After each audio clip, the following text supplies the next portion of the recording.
Boa noite para todos. Boa noite. Jesus nos abençoe.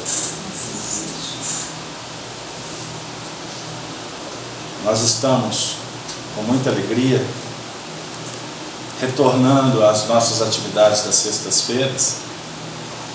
Hoje, conforme foi dito, numa ocasião especial para todos nós, pois estamos finalizando o ciclo de trabalho referente ao ano de 2014 e já nos preparando para as festividades do Natal,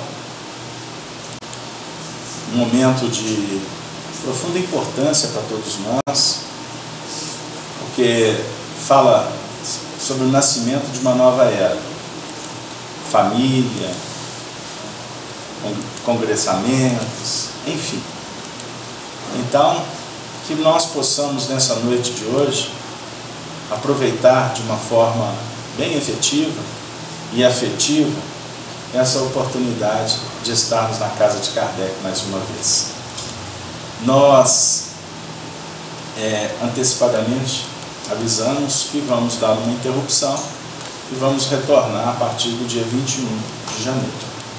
Então que todos possam aproveitar, descansar, tirar suas férias, enfim, para que 2015 a gente esteja aí juntos, firmes, no propósito de estudar a doutrina espírita para aprendermos a servir melhor.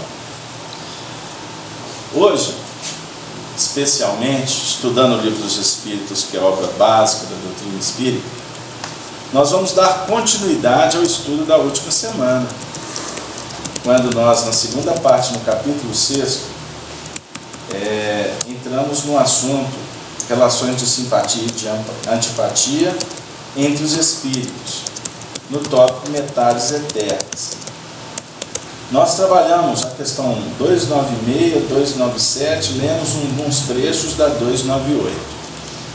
Então, eu vou fazer a leitura da 298, o texto é um pouquinho extenso, mas é importante para a gente adentrar nos conceitos. A partir da questão 298, Kardec formula assim aos espíritos: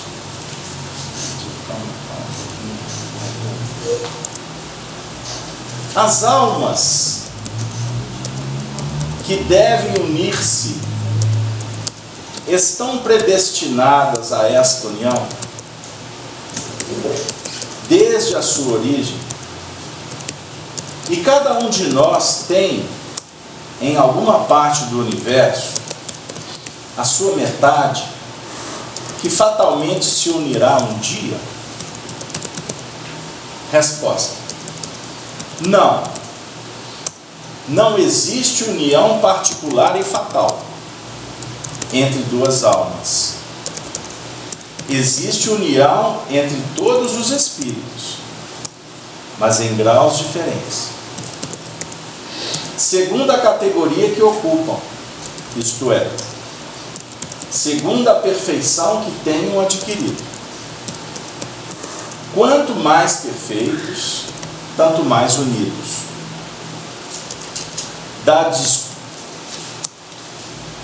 Da discórdia nascem todos os males dos seres humanos. Da concórdia resulta a completa felicidade.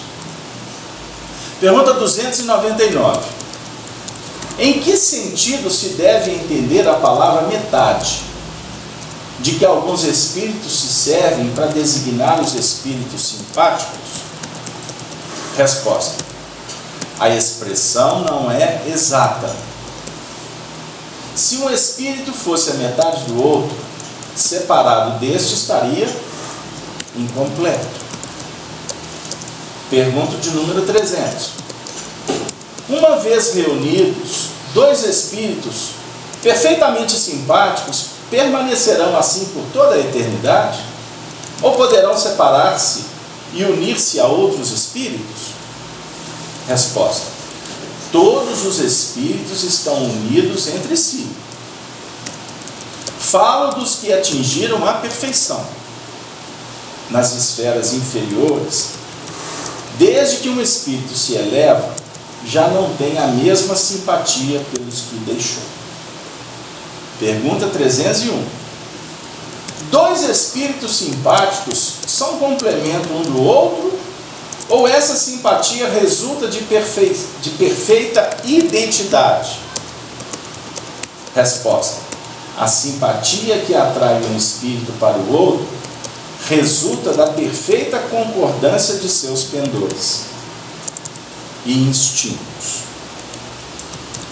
Se um tivesse que completar o outro, perderia a sua individualidade. E a última que eu vou fazer a leitura. A identidade necessária para a simpatia perfeita consiste apenas na similitude dos pensamentos e sentimentos ou também na uniformidade dos conhecimentos adquiridos? Resposta: na igualdade dos graus de elevação. Bom, vamos lá. Aqui nós vamos fazer uma abordagem. Se tudo correr bem, dentro do que nós planejamos, nós também vamos percorrer uma outra vertente do pensamento. Nessa vertente que Allan Kardec expõe para nós no Livro dos Espíritos, a partir da resposta dos Espíritos que o tutelaram, deixa claro para nós o seguinte: um espírito pode ser a metade de outro? Absolutamente não. Deus não criou uma maçã e partiu-a no meio, e um lado dessa maçã é positivo e o outro lado negativo. Um lado da maçã é magnetismo e o outro é eletricidade. Um lado da maçã é homem e o outro lado mulher. Um lado da maçã vamos dizer assim, atividade no seu sentido de expansão, e a outra metade retração, assimilação, desassimilação. Não. O espírito é uma individualidade eterna, imortal. Eterna no sentido de que Deus é eterno e nós não temos como mensurar quando o espírito foi criado. Porque legitimamente só Deus é eterno. Porque Deus não tem princípio nem fim. O espírito teve um princípio. Se ele não tivesse um princípio, ele seria Deus. Ele iria se confundir com o próprio Deus. Então, o início, a criação do espírito foi gerenciada, outorgada pela inteligência suprema do universo, que é Deus. Ok? O espírito é criado, portanto, com todo o seu potencial de evolução.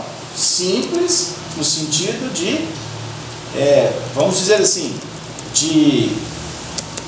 no sentido de pureza, no sentido de unidade, no sentido de que, à medida em que ele evolui, ele vai se graduando, ele vai trabalhando aquisições, etc. Então, o espírito, à medida que ele vai crescendo, eu poderia dizer que ele parte de um simples para o complexo.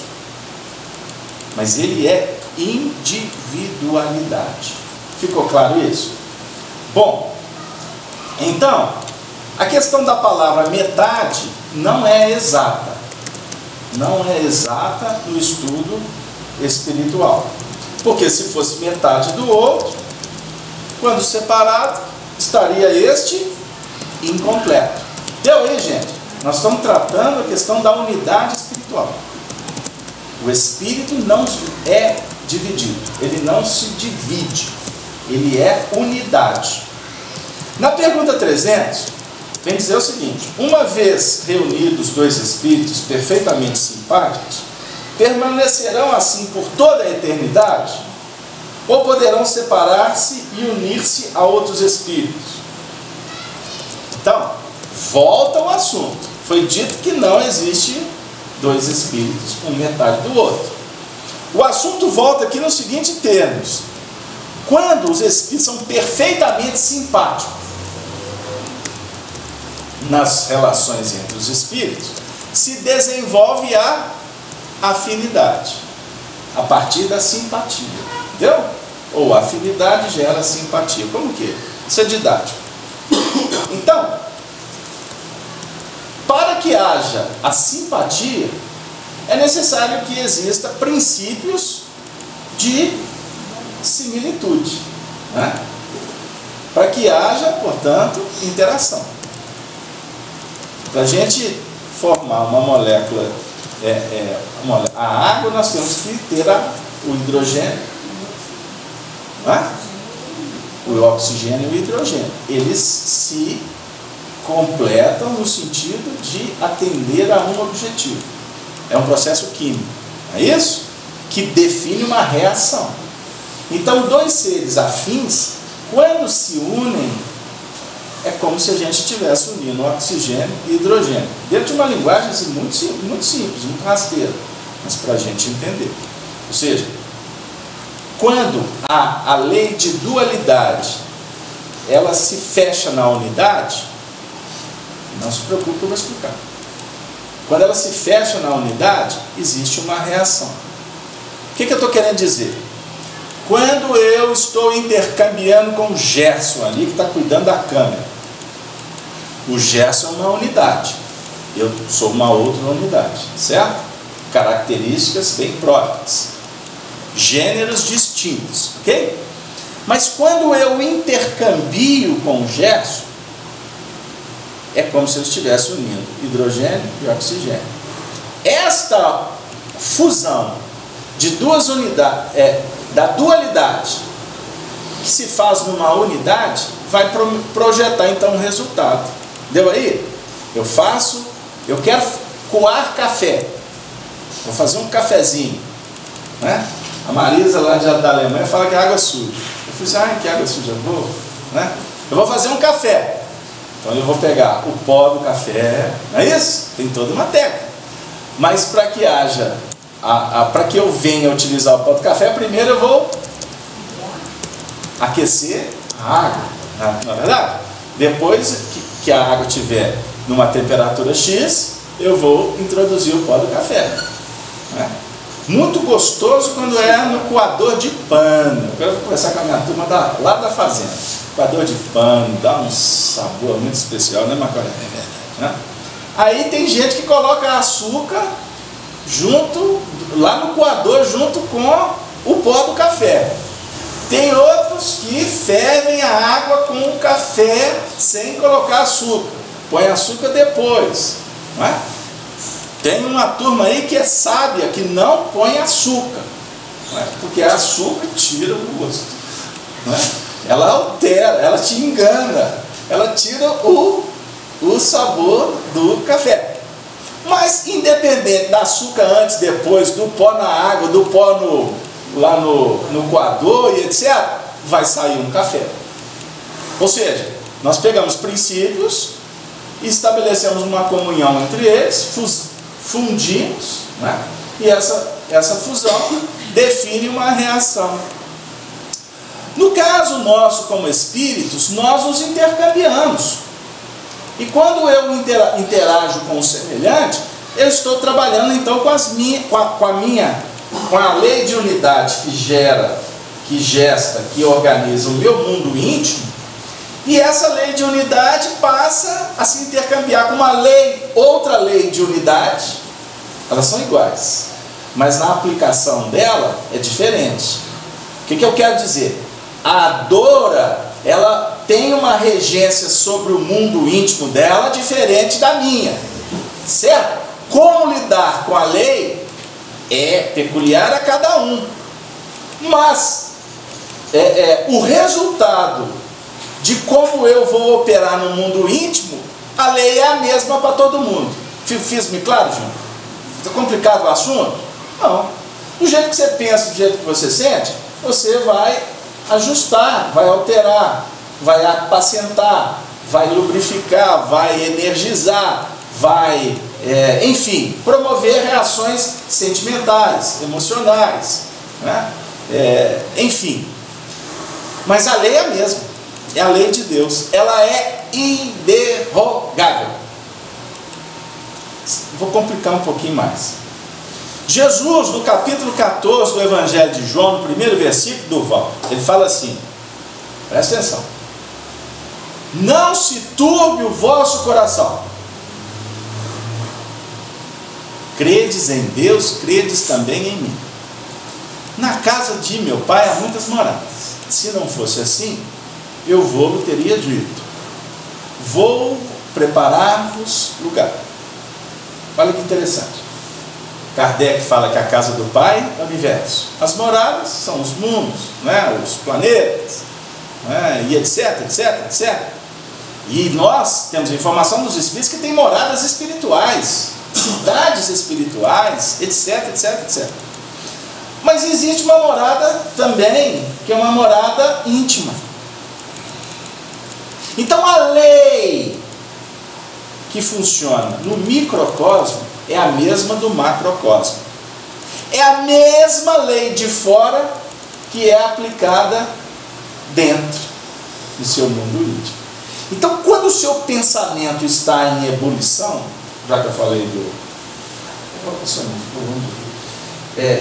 essa mesa fica mais pertinho na próxima reunião. Já ficou longe, né? Sentindo a saudade dela. Mas então, o que acontece? Já que eu falei de ebulição, na hora que o meu pensamento está em operação, e pensamento é energia eletromagnética, o meu pensamento toma direção, cor, cheiro, qualidade, gênero, de acordo com a aplicação da lei divina que eu vou aplicar na minha intimidade. Pegou, Renato? Como você aplica essa lei na sua intimidade? Você faz de um jeito diferente do meu, mas a lei é a mesma. Então, magnetismo, atração, repulsão, que a gente estuda nas leis da física, ela acaba tendo a mesma aplicabilidade em nível espiritual.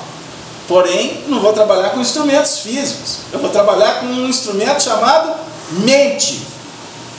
Portanto, o pensamento é resultado da operação da mente. Nossa, Casalberto. E o cérebro? O cérebro é apenas um aparelho que recebe comando, né? E que vai transferir pelo nosso sistema nervoso e que vai dar comando, portanto, no nosso corpo físico. Como o corpo físico que tem sensibilidade do tato, do olfato, da audição e etc. Dos 5, né? Tato, olfato, audição, visão e paladar. 5 sentidos. Os 5 sentidos, quando acionados pela matéria, ou seja, eu toco um copo, eu pego o microfone e tomo um choque, né, Daniel? Daniel põe a mão aqui e sente, toma choque. Quando ele toma um choque, há o quê? Uma sensibilidade que vai transferir para o sistema nervoso, e o sistema nervoso aciona o cérebro, e o cérebro vai acionar a mente. Isso é numa cadeia bem didática. Então o que acontece? De fora para dentro repercute no nosso espírito. Como o espírito agindo, ele repercute no mundo de fora. Entenderam a cadeia? É uma via de mão dupla. Casalberto, mas eu queria que você falasse sobre a alma gêmea. Ok, então vamos lá. Então, dentro desse... Porque a gente tem que entender, não adianta eu ficar conceituando doutrina espírita, não é? Olha que ato ou efeito de amar, de ser algemado, ato ou efeito de gemer, não é? Isso tudo tem a ver com alma gêmea, né? Tem muita gente aí procurando alma gêmea e não sabe o tanto que vai gemer, não é? Porque o que acontece? A história não é tão poética, tão romanceada como a gente pensa. Quando nós nos intercambiamos, nós estamos então trocando sentimentos, emoções, vibrações. E isso, ao passar do tempo, cria afinidade. Eu começo uma amizade aqui com a Dora, não é, Dora? Começamos uma amizade há alguns anos, não foi? Foi muito tempo para cá. A Dora até hoje cuida da gente, ô mãe Dora, né? Até hoje traz lanchinho, ao menos uma mãe. Não deixa o filho empolgar, não. Só para brincar com ela. estabelecemos uma amizade. Essa amizade, ela é fruto de uma conquista, de um trabalho, melhor. Ele é fruto de um trabalho, de um esforço. Então, amigo, o poeta não diz que amigo é para guardar do lado esquerdo do peito, e é mesmo, para dizer que o peito representa o coração que precisa ser blindado. Mas na realidade você não está cuidando do amigo, você está cuidando da amizade, porque ninguém tem autoridade para cuidar de alguém como a gente cuida de um objeto que a gente vai pôr na cristaleira. Captaram? Mas você cuidando da amizade, isso tem uma redundância, isso tem uma complexidade que vai atender, vai atingir a essa pessoa que você hoje tem como amigo. Portanto, a amizade, ela é fruto de muito trabalho. Por quê? Estabeleceu-se vínculos de afinidade, de simpatia, pelos ideais que abraçamos. Vamos dar um exemplo. Nós viemos para a casa espírita. Qual o objetivo da vinda nossa no centro espírita? Cada um com a sua necessidade, ok? Mas todos nós viemos atender um anseio. Dor, abandono, dificuldade. Eu venho aqui porque aqui me felicita. Não foi isso que nós conversamos, Dora? A gente está chegando no final do ano, até um pouco cansado, né? Assim, pensando, e o ano que vem? Tem gente que está assim, graças a Deus tirei férias. Nós já estamos aqui na elaboração de como é que vai ser o ano que vem. Tirar férias para nós é um sufoco. Mas eu vou ficar quanto tempo sem ir a FEAC, a casa de Kardec, ver os amigos? Porque nós já estamos vindo aqui não só para atender as nossas dores, o abandono, a doença e etc, etc. Nós estamos vindo porque passou a ser, além de tudo isso, prazeroso. Boa noite, Marco Aurélio. Boa noite. Marco Aurélio é nosso representante da sala Estudando Espiritismo. E nós já estamos a 25 minutos do trabalho. Até agora eu não dei boa noite para o pessoal. O pessoal da sala Estudando Espiritismo, manda um abraço também, Beto. Manda um abraço para a Cláudia, da Rádio Brasil Espírita, para o Celso Marcos, lá de Ponta Grossa, Paraná, Cleusa, de Portugal, a Dani, do Ceará, o Daniel, de Curitiba, o Felipe, de Babacena, a Ivani, de Caldas, o Luiz Fernando, de Florianópolis, a Miriam, de Porto Alegre, o Marcelo Jesus, de Belo Horizonte, a Meire, de Presidente Juscelino, e o Simplício, de Bento Gonçalves. Ok, muito obrigado. Cleusa não está aí hoje, não? Cleusa está. Cleusa de Leiria, Portugal.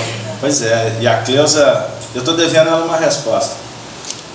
Fala para ela entrar impresso para mim não esquecer, porque a pessoa idosa corre esse risco. Mas então, porque desde a semana passada, hein? Observem, e terminou a reunião, nossas tertúlias continuou pela noite lá. Um abraço, Cleusa. Mas então, estabeleci uma amizade com a Cleusa.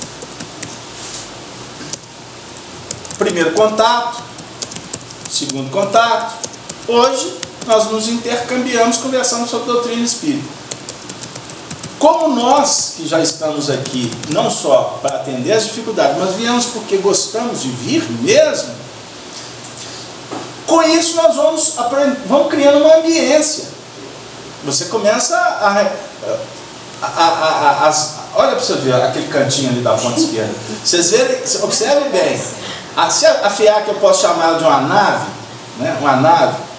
Aquele lado esquerdo ali é que sustenta. Ali que a sala de... Como é que você lembra na época do Jornada nas Estrelas? Que tinha um engenheiro, como é que era o nome dele? Casa das Máquinas. A senhora assistia. Daqui a pouco eu falo o nome do engenheiro lá. Scott, você também agarradinho lá. O Scott, ali o Scott comanda Tenente Ohura, né? A galera toda ali são as médiuns vibracionais da FEAC. Estou brincando porque formou-se uma amizade, porque se elencou, se elegeu um ideal, um assunto, um tema, e a partir disso a gente, da escolha, da meta, que tem a ver com as nossas necessidades. Por exemplo, você forma um grupo de amigos em torno de um jogo de futebol, você forma um grupo de amigos lá na escola, você forma um grupo de amigos em todos os ambientes, porque todos que estão ali estão movidos pelo mesmo ideal. Agora, não necessariamente terminado a reunião, nós vamos continuar com o foco das nossas atenções voltadas para esse tipo de convívio. Nós vamos estabelecer outros convívios, com a família, com os amigos, e etc, etc, etc, etc. E bem-aventurado aquele que vai criando habilidades para ampliar o seu ciclo de convivência. Com qualidade, tá, gente? Com qualidade. Porque muitas vezes na sociedade a gente costuma até estabelecer um vasto ciclo de convivência, mas assim, superficial, né? Não vou dizer que ela não seja necessária. Existem as suas necessidades também. Mas é necessário que tenha algum foco em relações mais próximas. Não estou dizendo que a gente tem a obrigação de ter relações de profunda interação. Porque aí é cada um tem a sua necessidade. Deu lá? Mas esta é uma lei que Allan Kardec apresenta para nós como lei de sociedade. Está constante no livro dos Espíritos, na terceira parte. Lei de sociedade é lei divina e é lei natural, não é imposta. Vocês já observaram que quando a gente começa a ficar muito fora do contexto, muito isolado, daqui a pouco a alma da gente está assim, pô, eu estou precisando conversar com alguém. Ah não, esse ambiente está muito fechado. Ah, eu vou esparecer. Não tem uma história assim? Agora que vai chegar na época de férias, né, Dor? Tem uma turma aí que está tirando férias mais longas. São espíritos mais atrasados. Quanto mais as férias é prolongada, mais caracteriza o atraso do espírito. Entendeu? Quanto menor as férias, mais caracteriza a evolução do espírito. Vocês estão achando? Vocês estão tristes? Vocês estão decepcionados? Alguém está falando assim, não volto lá para escutar aquele doido mais. Porque eu fiquei o ano todo. Nossa, e chega essa época de Natal, corre para lá, corre para cá, ai, eu preciso de férias. Quanto mais evoluído é o espírito, mais enfadado ele vai ficando com as férias à medida que as férias vai se estendendo. Eu não sei em que patamar que você se encontra. Porque tem uns que tiram 60 dias, aí junta com a licença maternidade, aí é 6 meses, são 6 meses? 4 meses, né? Olha, mundo atrasado, o princípio que rege, não é? Esse descanso materno é mais prolongado. Porque até a adaptação do espírito da reencarnação é mais demorada. Espírito evoluído, gente, não fica com essa coisa toda com mãe tanto tempo, não. Tem vida longa e desprega rápido. Para o deleite de alguns e para o desespero de outros. Porque na hora que entrega no altar, Jesus toma conta, né? Ela está lá, aquele anjo levando o filho, mas no fundo é só treva por dentro.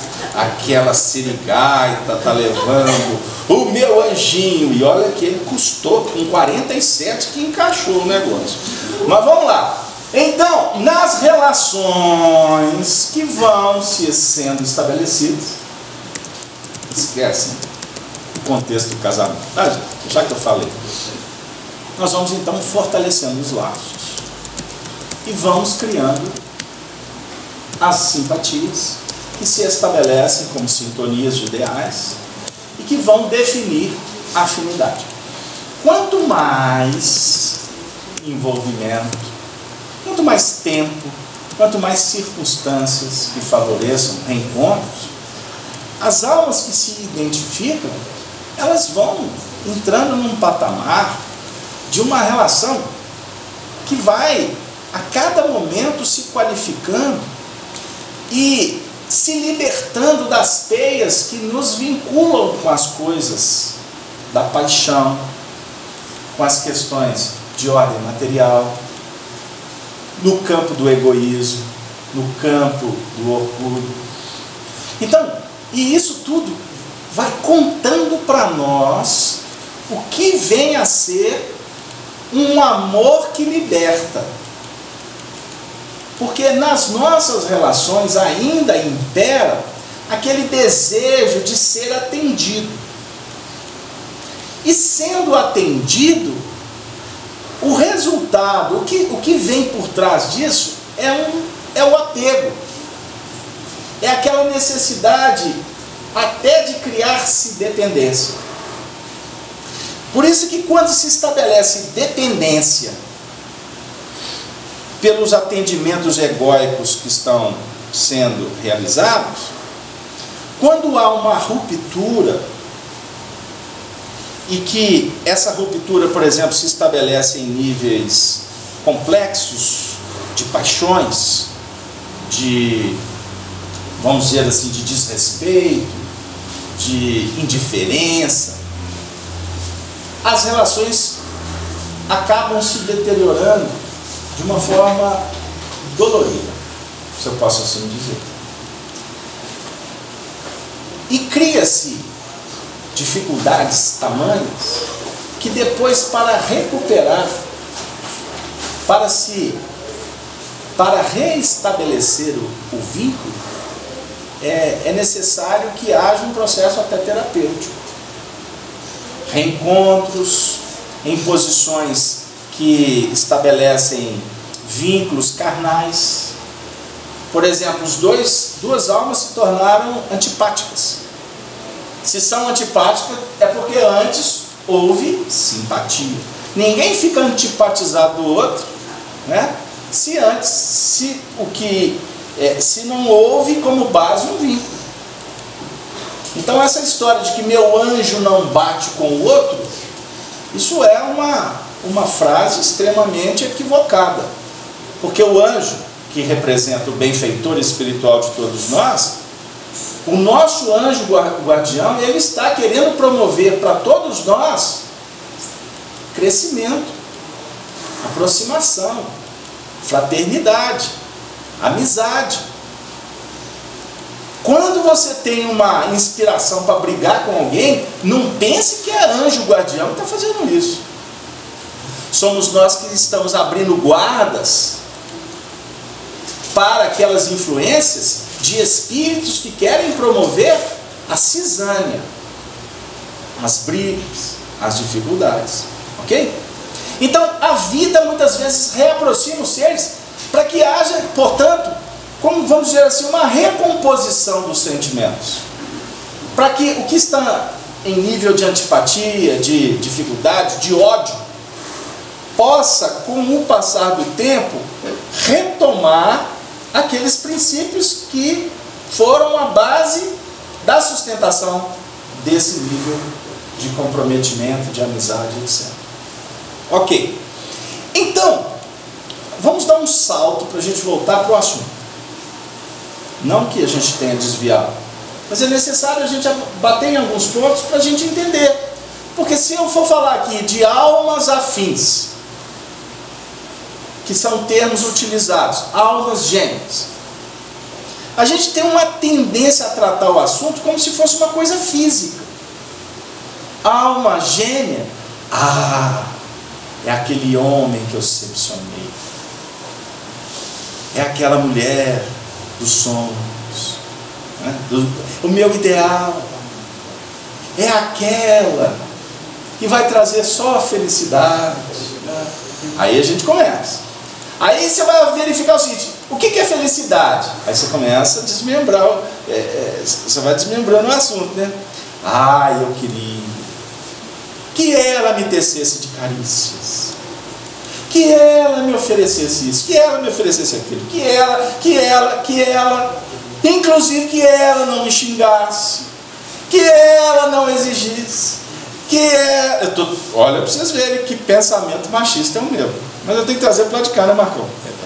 Porque se eu for devolver para o lado de lá, é fria, né? Criar confusão com a ala feminina é o maior pepino. Os entendidos espirituais falam que você convencer um espírito para ele entrar no caminho do bem, espírito masculino, é uma coisa. Ah, meu filho, você trabalhar com o melindre das mulheres no mundo espiritual é o maior pepino. Porque se tomou antipatia, é complicado de trazer de volta. Esse papo é machista, Marcão? Não responda. Qualquer coisa que você falar, olha para vocês verem. Observe bem, todo mundo olhando para você, inclusive na internet. Volta contra você no tribunal. Eu sou mais ousado, eu já estou no umbral mesmo, ficar mais um tempo não tem problema. Por quê? Isso é simbólico, tá, gente? Porque tem muito homem que tem esse comportamento, porque eu não estou tratando de sexo masculino e feminino, mas o simbolismo da mulher é muito passional, entendeu? Porque muitas vezes o foco, por exemplo, de um destempero, a forma de avaliar, por exemplo, um desvio, teoricamente pela mulher é tratado com mais sentimento. Um homem costuma, com uma boa conversa, você mudar a tona, entendeu? Pegou lá, gente? Não estou sendo machista, estou falando de características. Agora, existem homens que são muito mais passionais do que mulheres, como existem muitas mulheres que são muito mais racionais do que homens. Eu estou colocando só para a gente fazer uma análise. Então, quando nós nos deparamos, por exemplo, com uma mudança de percurso de um coração que está conosco, automaticamente vai ser acionado em nós o mecanismo reativo. E a nossa reação, para dar um peso no problema, se eu caminhar pelo sentimentalismo, fará com que o problema tenha um número, um volume, um peso muito mais contundente do que, de repente, aquele que analisa o problema sobre a ótica do bom senso. Ah, mas será que ele quis isso mesmo? É boa pessoa. Captaram o que eu estou dizendo? Então, almas afins são aqueles corações que já se integraram, que já conquistaram terrenos no campo do sentimento, que classifica esta relação como relação mais elevada do que aqueles que estão no patamar ainda de querer só para si, e qualquer abalo de estrutura vão mudar de camisa, chuta para lá, eu começo uma nova relação. Deu aí? No nosso mundo atual, nós vamos encontrar nas relações muito mais provacionais, expiatórias, do que relações afins. Pegou lá? Por que nesse mundo nosso? Porque é um mundo que é caracterizado por interesses pessoais. Então, se o seu interesse pessoal fala mais alto, como nós poderemos ter a pretensão de querer que uma relação seja duradoura?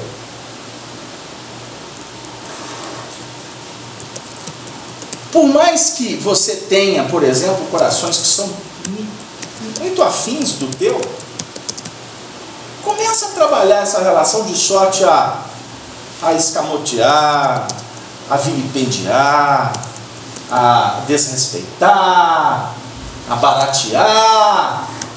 O que vai acontecer com esse coração que tem tanta afinidade com o seu e o seu com o dele? Vai chegar num ponto que todos temos limites.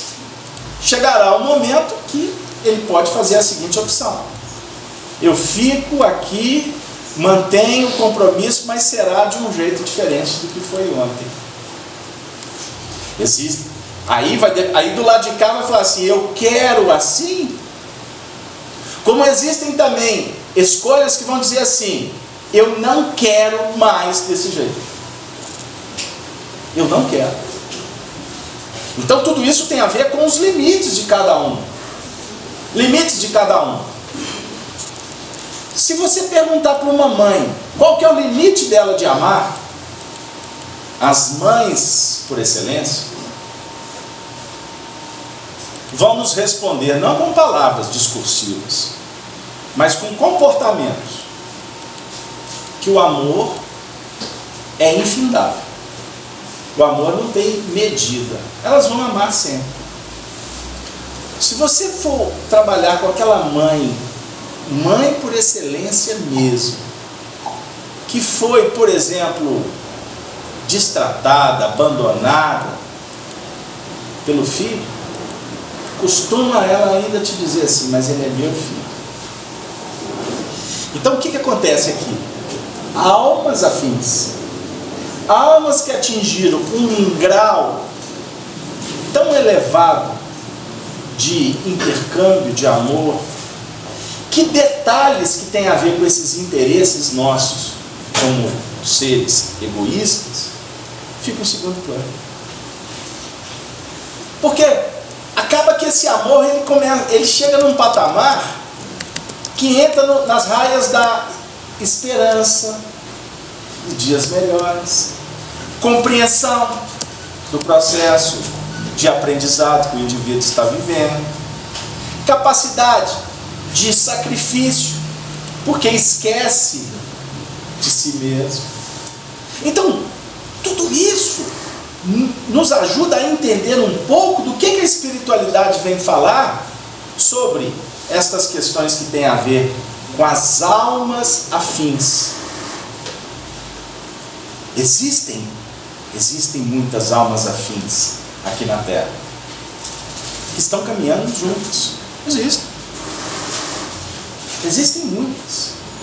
E que a capacidade de abençoar é tamanha que elas perpassam a senda num silêncio total, mas trabalhando proficuamente por causas que nós desconhecemos, tendo a capacidade de se darem para corações empedernidos, recalcitrantes, mas fazem por amor. Então, quando fala alma gêmea, a nossa tendência é levar para o lado das relações conjugais. Deu lá, amigo? E por isso muitas vezes nos frustramos, porque as almas que já possuem, que nós temos comunhão afim com elas, de tal sorte que elas nos completam. E aqui eu vou fazer uma consideração. Por isso é que a gente tem que estudar a doutrina espírita devagar, não pode correr. Eu já assisti, eu tive uma época que, quando jovem, que eu ficava assim: eu vou achar minha alma gêmea. Como todos os jovens. Você já passou por isso pela sua cabeça? Eu sei que passou e você achou. E olha aqui, estou brincando com o Marcão. Todos nós ansiamos, desejamos conviver com pessoas que nos ofereçam o que a gente gostaria de ter. Agora, a questão toda é que geralmente a gente não avalia a nossa capacidade primeiro de dar o que elas querem, o que elas precisam.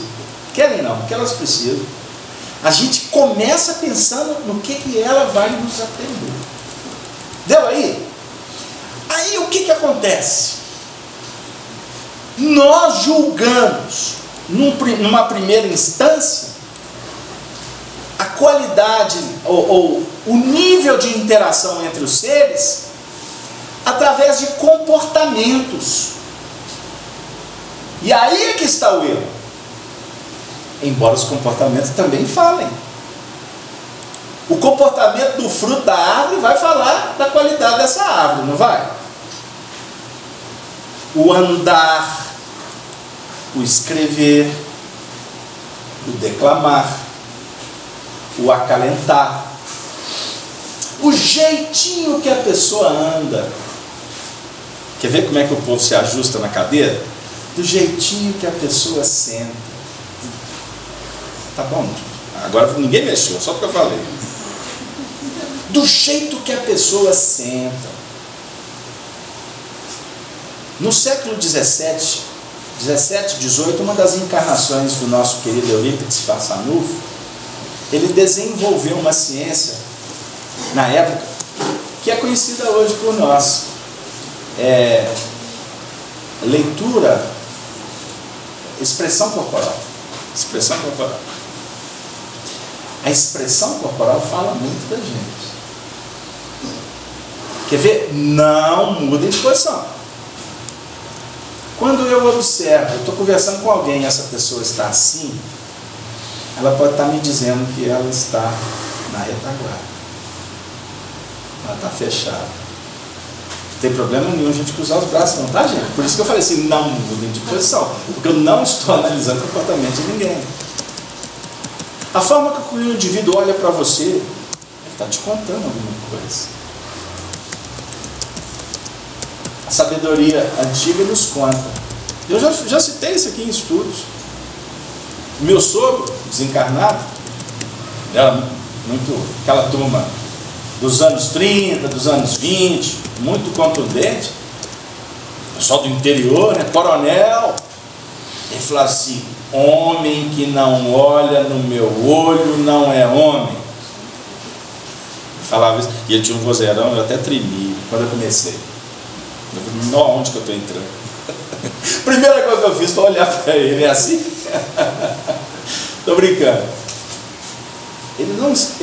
O jeito dele é um jeito antiquado, né? Autoritário, etc. Mas ele está contando uma história. Ele está falando uma verdade. A pessoa que conversa com você, não olhando nos seus olhos, tem alguma coisa por trás disso. Pode ser falta de fôlego, de enfrentamento. Pode ser timidez. Pode ser doença. Ela pode estar desfocada. Olhar difuso. Ela pode ter déficit de atenção. Ela pode ser maníaco compulsivo. Pode ser uma série de questões. Mas a mais grave é a dissimulação. Porque costuma você estar representando a verdade que ela não quer aceitar. Você aciona o mecanismo, você no sentido de o outro aciona o mecanismo da consciência dela. Isso pode acontecer, pode? De repente, você não está disposto a olhar para ele porque você está com um problema com ele.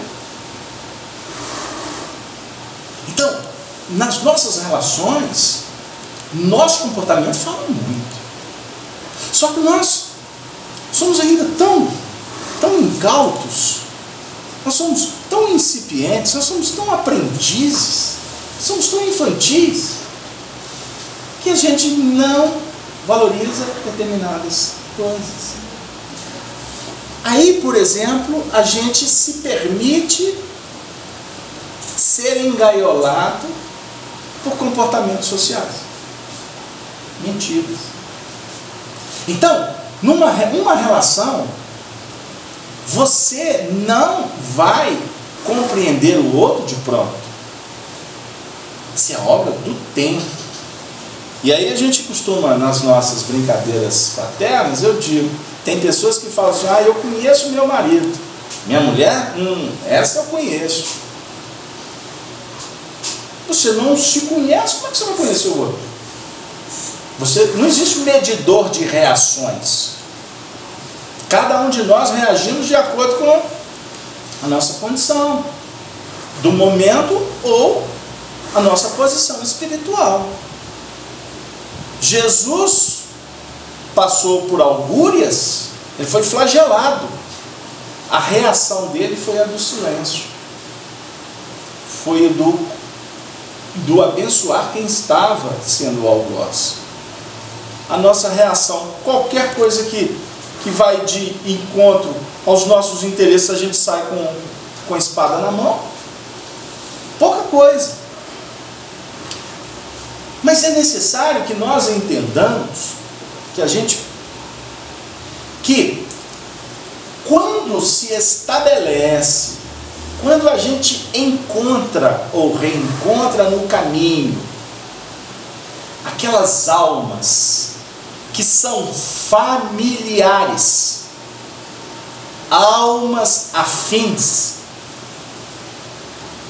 a gente percebe logo.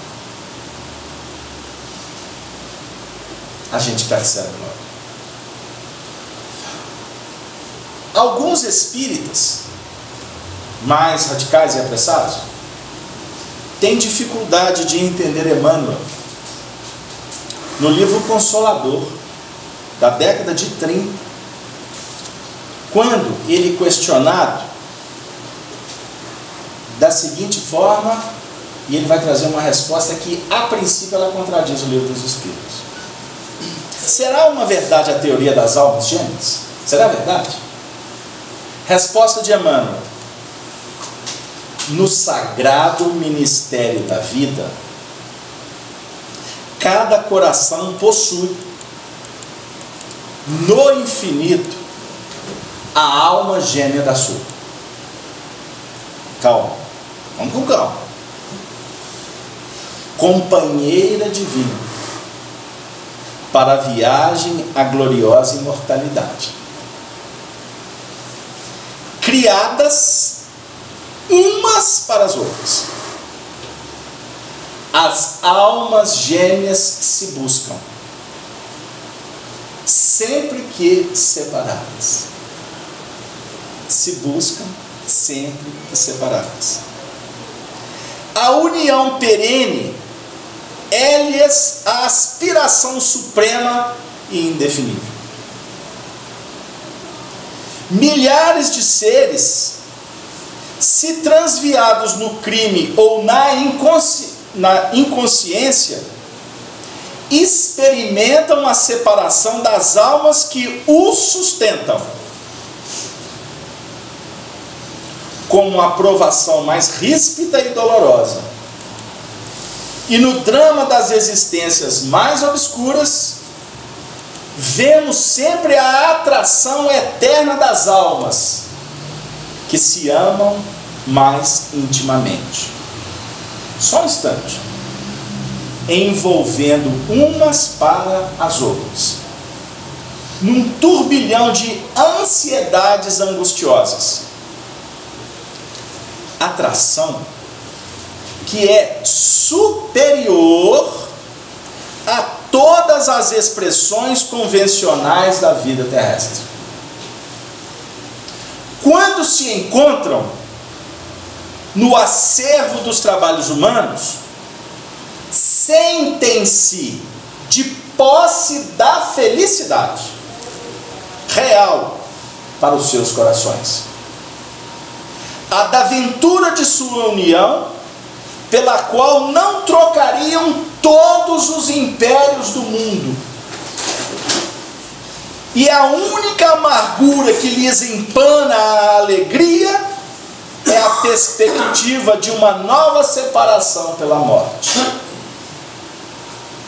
Perspectiva essa que a luz da nova revelação veio dissipar, descerrando para todos os espíritos, amantes do bem e da verdade, os horizontes eternos da vida. Oxalá eu chego ao fim da reunião. Casal Alberto, mas agora bagunçou o negócio. Antigamente a gente falava, agora bagunçou o coreto, né? Como é que nós vamos fazer? Os livros dos Espíritos falaram que não tem almas metades. Se tivesse almas metades, uma longe da outra, seria uma parte imperfeita. Certo? Que nós estamos na caminhada evolutiva para desenvolver um amor universal. Devemos amar a todos. Os Espíritos nos inspiraram, que eu não vim aqui de caso pensar, a conversar com vocês um pouquinho sobre relação, afinidade. simpatia, antipatia.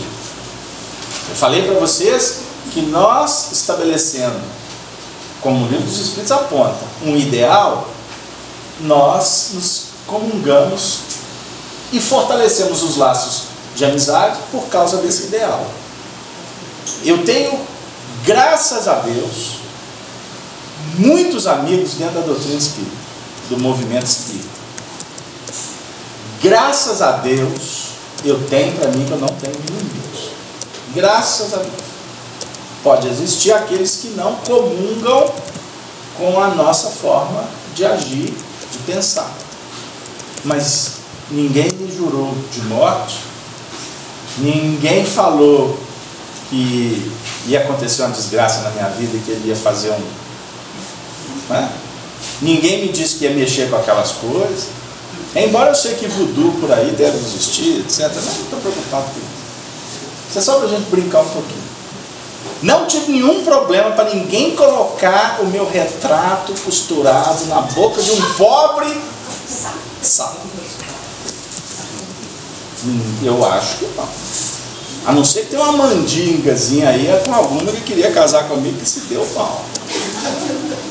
Que a minha esposa não ia fazer isso. Que é uma alma fina. Estou brincando com vocês. Isso é só para a gente relaxar.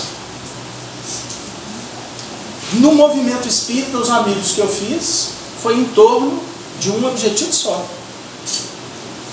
de aprender espiritismo, viver espiritismo e divulgar o espiritismo.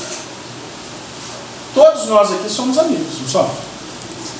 Casalberto, amigos são poucos. Eu tenho colega. Tá, tem, eu sei, tem essa história. E eu falo para os meus filhos: seu amigo é seu pai. Aí fora você vai ter a possibilidade de fazer amigos. Como eu falo para minha filha, a sua melhor amiga é sua mãe. Tomara que eu seja o seu melhor amigo. Daí o resto vai acontecer. O que não significa que eles vão ter esse sentimento para comigo, que sou pai. Porque aí a gente já começa a entrar onde que Emmanuel está falando para nós agora. Porque Emmanuel não está tratando o assunto como foi tratado no Livro dos Espíritos. Porque no Livro dos Espíritos está deixando para nós uma forma muito clara que nós somos individualidades. Somos individualidades. E a individualidade tem que marchar sozinha. A evolução, ela é individual. Ninguém evolui para o outro. Ponto final. Querem que eu brinque de novo? Hoje é sexta-feira, a última do ano. Mineiro não perde o trem. Né, Gino? Mineiro perde o trem? Perde não. Pernada. Deu até pernada. Pernada. Porque mineiro diminui. A cada palavra ele fala duas sílabas. Tá bom. Por isso é que o povo, ô Casalberto, eu ficava assim, gente, todo mundo me chama de Casalberto. Por quê? Aí depois eu entendi. Resume o nome, é mineiro. Tomo uns. Tomo uns. E aí vai. Aí eu fui brincar, o Espírito Trevoso é assim, brincou. Eu estava falando, Marcão? Ele pegou o ônibus comigo. O que eu estava falando? A dor é séria. O que eu estava falando? Hein? Jesus. Gislene é uma pessoa centrada. Gislene. Olha para vocês verem. Todo mundo viajando para mim. Você está falando da aula de Louvado seja o nome do nosso Senhor Jesus Cristo. Tem alguém aqui que está assim centrado no mundo espiritual. Nós também, no mundo espiritual. Mas então, vamos brincar para a gente entender o seguinte: Kardec trata do assunto para dizer para nós a responsabilidade de evolução individual. Ponto. Para que não haja transferência. Para não se criar dependência. Lembra que eu falei? Você não pode ter dependência. Não se deve criar dependência a nada. Não fica dependente de religião também não. Porque uma hora você não vai tê-la. Você não vai ter casa espírita para entrar não. Uma relação, nós temos que trabalhar em nível de sermos independentes, mas trabalhar no sentido de uma interdependência. O raciocínio correto é esse. Você ter a sua individualidade, mas ao mesmo tempo elaborar na relação aspectos que tenham a ver com comprometimento, solidariedade, entendeu? Porque se não houver esse comprometimento com o propósito de estar junto, uma relação, ela é transitória, ela não vai ter fôlego para ser duradoura. Deu aí? Então, Emmanuel está dizendo para nós o seguinte, e eu não estou dizendo que Emmanuel está completamente certo, os espíritos estão completamente certos, porque tem gente que fica defendendo isso, sabia? Discute-se. E na realidade, você vai estudando com calma, você vai observando que os dois aspectos, eles se completam. Observe o que Emmanuel diz aqui. Eu vou repetir. Almas gêmeas, criadas umas para as outras. A definir o seguinte, que quando existe o propósito de amar, esse amor tem que ter ressonância. Ele não pode ser apenas por ideal. Tem que haver uma alimentação. O assunto atração, ele não pode ser discursivo. Nós temos que entendê-lo como força criadora e mantenedora. Chico Xavier, certa feita, disse assim, que nós estamos longe de entender o papel, a importância do Cristo como a luz a sustentar a evolução planetária. Eu já escutei essa frase, já li essa frase várias vezes. E eu fico assim, os espíritos estão falando alguma coisa que a gente não pegou. E eu posso rapidamente dizer o seguinte, que o amor do Cristo é alguma coisa tão sublime, que ele é que costuma dar sentido na nossa vida quando nós nos precipitamos em queda. É luz, meu amigo. Sentimento, afinidade, número não vai explicar. Quando você lida com amor, basta ele existir em algum ponto do universo, irradiando, para que o indivíduo costuma a recobrar os sentidos. A troca de olhar, a simples aproximação de duas almas, elas não precisam de se verem, de se tocarem no sentido físico. O Leon Zay costumava dizer para a gente, eu falo isso de uma forma até brincalhona, porque ele falava assim também, se a gente quiser esvaziar o umbral, é só fazer uma viagem, encher uma nave de almas gêmeas daqueles que estão no umbral e passar essa nave perto. Passar perto, não é ir lá não. Passa essa nave perto. Aquele que está dormindo, diz, oh, estou escutando um barulho do avião. O outro, engraçado, estou com seco, isso aqui não está bom. Começa a acontecer coisas que mexem profundamente com o ser.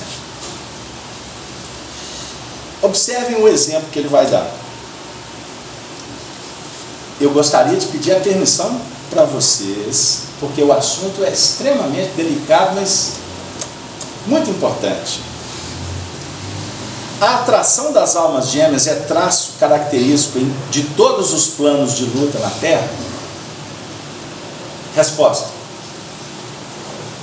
o universo é o plano infinito que o pensamento divino povoou de ilimitadas e intraduzíveis belezas. Para todos nós, o primeiro instante da criação do ser está mergulhado num suave mistério, assim como também a atração profunda e inexplicável que arrasta uma alma para outra. É inexplicável. No Instituto dos Trabalhos, das experiências e das provas, no caminho infinito do tempo. A ligação das almas gêmeas repousa para o nosso conhecimento relativo nos desígnios divinos, insondáveis na sua sagrada origem, constituindo a fonte vital do interesse das criaturas para as edificações da vida. Separadas ou unidas nas experiências do mundo, as almas irmãs caminham, ansiosas pela união e pela harmonia suprema, até que se integrem no plano espiritual, onde se reúnem para sempre na mais sublime expressão de amor divino, finalidade profunda de todas as cogitações do ser, no dédalo do destino.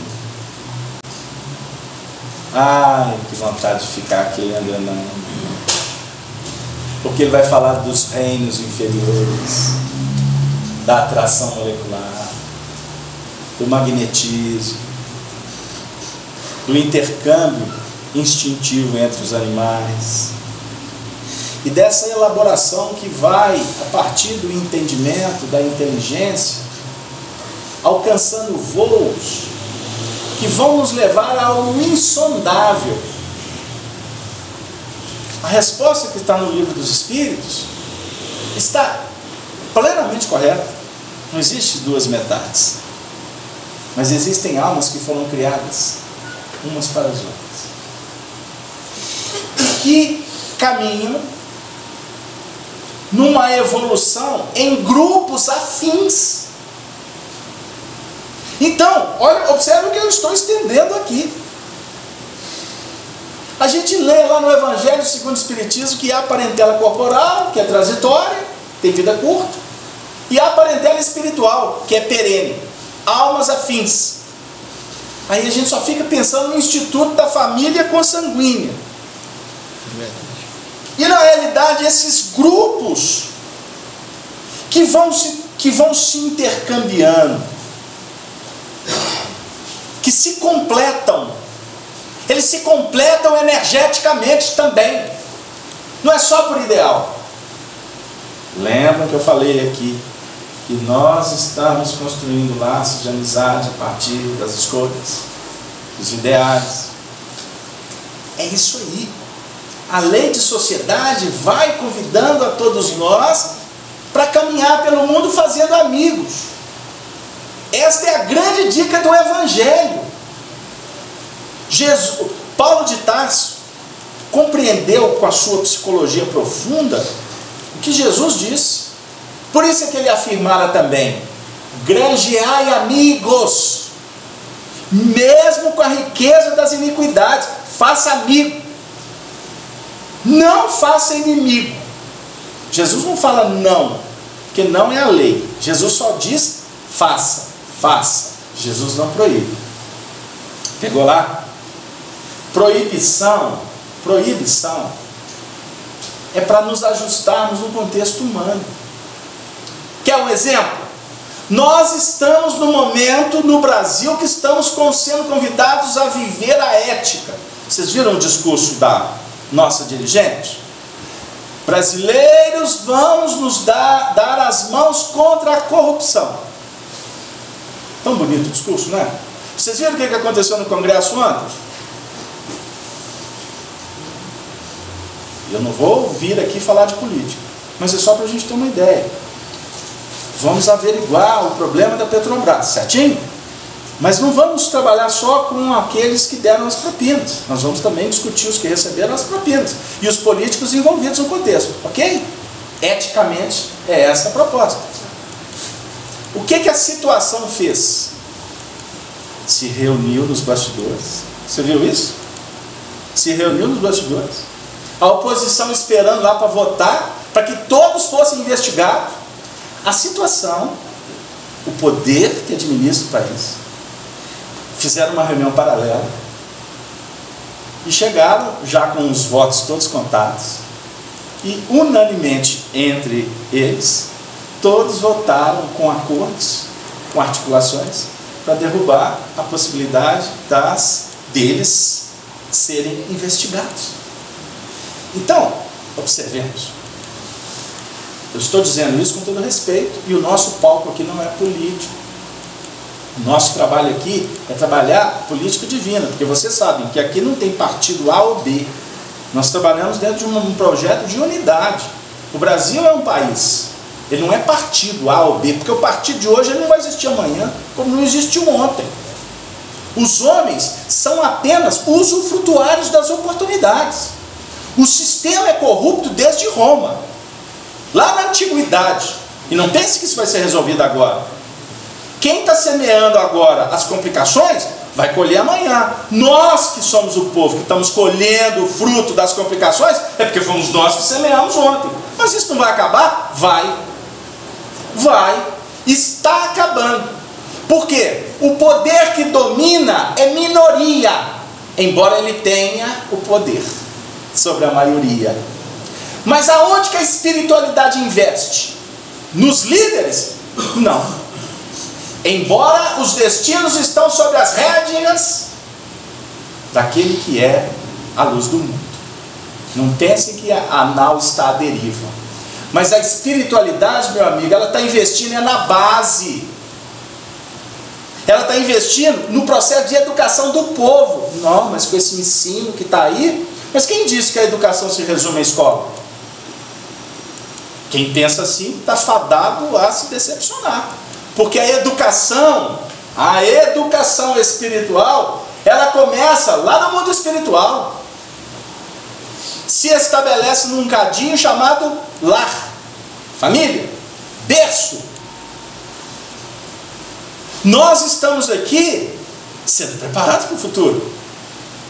A casa espírita é muito mais escola do que hospital, embora tenha aqui os prontuários, os pronto-atendimentos, o acolhimento, o passe, a água magnetizada, a visita no lar, e etc., o atendimento fraterno, etc. Essa é a terapêutica espírita, da amizade, do conforto. Vamos orar juntos? Vamos. Põe meu nome aí, mamãe está doente, olha, eu vou fazer uma cirurgia. Estavam conversando hoje, uma amiga que venceu um câncer, está alegre, agradecida à espiritualidade, porque ela tem certeza que ela adquiriu ela se reconstruiu, ela encontrou a solução por merecimento, por investimento e por misericórdia, e que foi aqui o simbolismo do tratamento dela. Ok? Uma pessoa que passa por um câncer desse, que tem a possibilidade de estar desencarnando, na flor da idade, aí encontra a solução. Meu amigo, livro nenhum, escola das mais capacitadas tem condições de oferecer uma lição como essa. Por isso, a espiritualidade investe de uma forma exuberante nas bases. É na decepção que você está tendo, é na falta de dinheiro, ou é na abundância de dinheiro que você não sabe o que você faz com o dinheiro. Não sei, deve ter gente assim aí, por aí.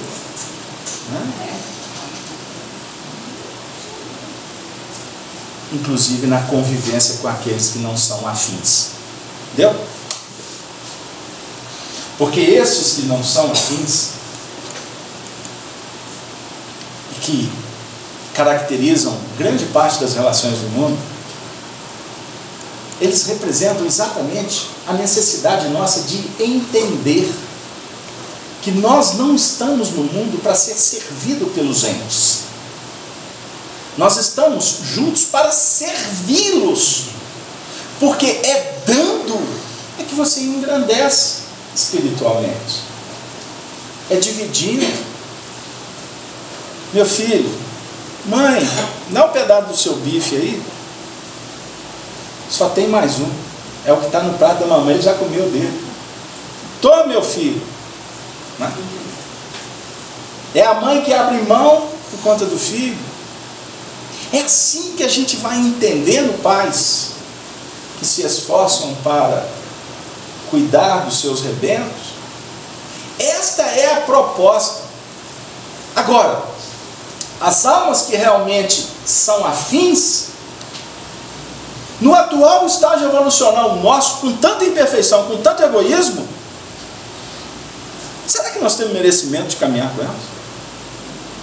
Ah, Cássio Alberto, mas faz falta. Tá bom.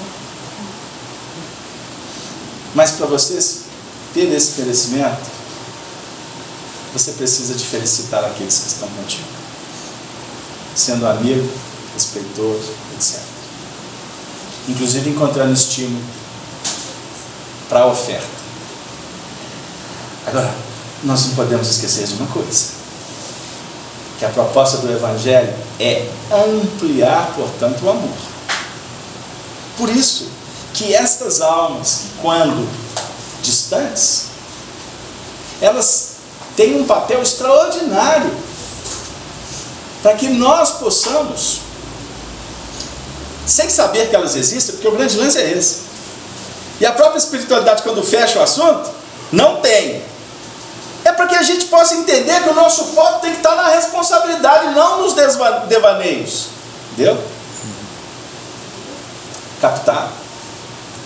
Agora, aqueles que têm o privilégio, eu não vou dizer de estarem ou não com almas que se completam, no seu sentido pleno, que como nós estamos entendendo, são raras aqui na Terra. Existem aqueles seres que são profundamente afins conosco, e que nós poderemos, então, ter em todos eles o estímulo para trabalhar com aqueles que não são afins. Nós estamos caminhando para o Natal, e eu tenho um compromisso semanalmente de escolher o tema da reunião e o versículo também que a gente utiliza como reflexão. O versículo que está em Lucas, no capítulo 2, 14, fala para nós de um momento de festa. Glória a Deus nas alturas e paz na terra, boa vontade para com os homens. O nosso desafio para termos paz, que é prêmio, é ter boa vontade para com os homens. E nós perpassávamos um trecho do Evangelho e nos deparamos com um momento extraordinário, que fala muito do intercâmbio entre as almas afins e da nossa possibilidade de reagir diante do Cristo. Está inserida no capítulo 1 do Evangelho de Lucas, na passagem que é intitulada Maria visita Isabel. E naqueles dias, levantando-se Maria, foi apressada às montanhas a uma cidade de Judá. E entrou em casa de Zacarias e saudou a Isabel, sua prima. E aconteceu que, ao ouvir Isabel a saudação de Maria, a criancinha que estava no seu ventre saltou, e Isabel foi cheia de Espírito Santo. E exclamou com grande voz e disse: Bendita és tu entre as mulheres, e bendito o fruto do teu ventre. E donde me provém isto a mim, que venha visitar-me a mãe do meu Senhor? Pois que ao chegar aos meus ouvidos a voz da tua saudação, a criancinha saltou de alegria no meu ventre. Bem-aventurada a que creu, pois hão de cumprir-se as coisas que da parte do Senhor lhe foram ditas. Elas eram primas. Isabel estava grávida de 6 meses. Maria teve uma intuição: visitar a sua prima, para narrar que ela estava grávida. E ao adentrar, portanto, no ambiente, a criança se move no ventre, saltar do ventre, e aquelas manifestações que as mães conhecem, que os bebês se agitam em determinados momentos, a definir a ambiência espiritual criada entre almas afins. É esse contexto que Emmanuel quer falar para nós. Ele não está entrando nos aspectos das questões carnais, de casais. Ele está falando de almas afins que sublimam o seu amor e se intercambiam para trabalhar para a luz, pela luz, sempre. Isabel esqueceu que era prima. Isabel se faz serva. E intuitivamente ela diz: bem-aventurada és tu. Porque creu. Ela acreditou na mensagem do anjo Gabriel. Ela acreditou nos propósitos do alto. E disse: eis aqui a serva, a escrava, eis aqui a médium, eis aqui a mãe, a mulher, eis aqui a filha, eis aqui o marido, o pai, o filho, eis aqui, Senhor, o que queres que eu faça? É nesse sentido. E quando nós abrimos o coração para o bem, nós vamos ouvir o cântico do Glória a Deus nas alturas. E vamos sentir a paz na terra do coração. Porque houve boa vontade em atender aos ditames do Senhor. É com isso, com estas reflexões, que nós gostaríamos de nos despedir de todos vocês, endereçando a todos um grande abraço, um feliz Natal, que nós possamos lembrar de Maria, para sermos servos, para criar a ambiência fraterna que ela e José proporcionaram, para que o aniversariante seja realmente comemorado o momento do seu nascimento. Para nós o nascimento é do Cristo Jesus. Mas ele ficaria muito mais feliz se nós pudéssemos já começar a comemorar o nascimento de um novo homem, de uma nova vida, a partir de nós mesmos. Porque uma nova vida, qualificada nas bases do Evangelho, é luz. E é isto que ele espera. Ele não quer seguidores, porque não é religioso. Jesus espera que nós nos libertemos, porque livres estaremos com Ele, trabalhando com Ele, pela causa do engrandecimento de todos, porque houve um engrandecimento pessoal. A maior alegria de um professor é quando ele vê o aluno se diplomando na vida.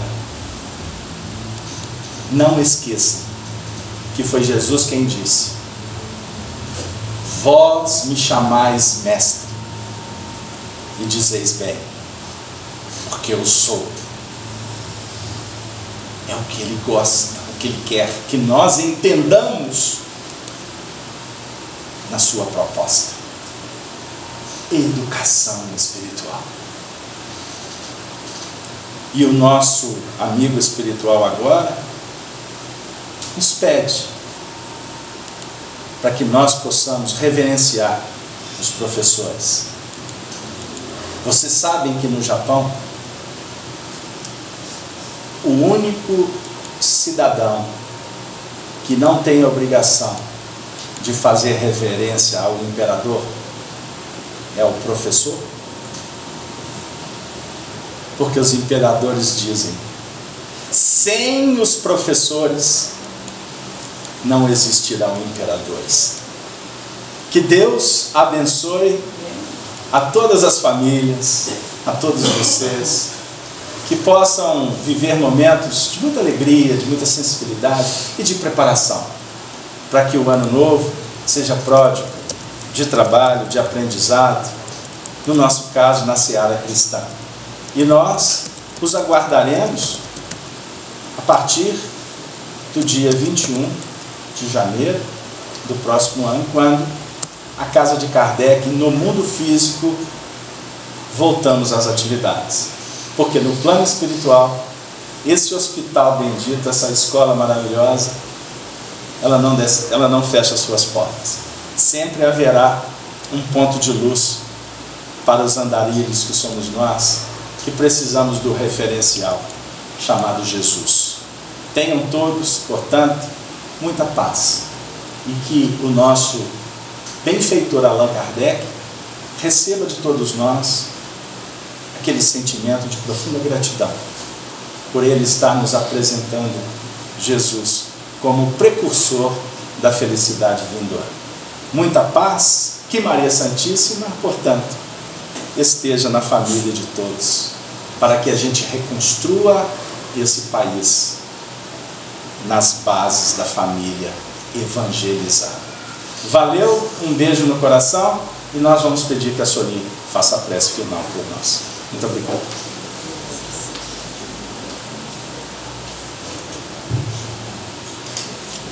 Vem para cá, sim, os dois juntos, bem perto. Tá bom. Neste momento, então, encerrando a reunião da noite, vamos agradecer ao Mestre Jesus a oportunidade de estarmos reunidos